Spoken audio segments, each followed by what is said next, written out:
He thought she could intimidate me by calling animal control.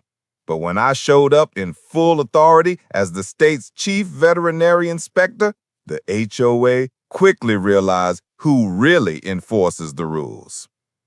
The ranch was quiet that morning, sunlight spilling across the pasture where my cattle grazed and horses ran free. I was inspecting a new barn expansion when my assistant rushed in. Karen from the HOA just called animal control, she said. I raised an eyebrow. The audacity of some people never ceased. Our ranch followed every state veterinary regulation, every health code, and every livestock standard. But apparently, Karen thought she could rattle me by claiming animal welfare violations.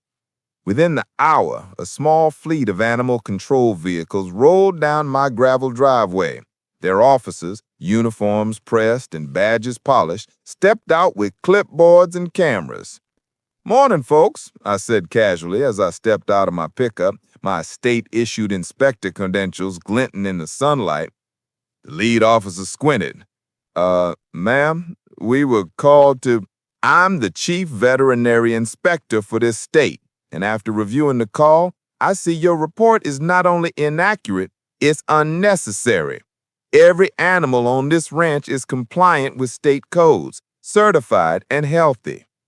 Karen's voice wavered from the distance, shouting that she was protecting community standards. I walked them through the barns, showing vaccination records, feed logs, and livestock health charts.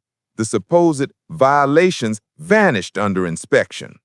By the end of the morning, the animal control officers apologized for the misunderstanding and departed.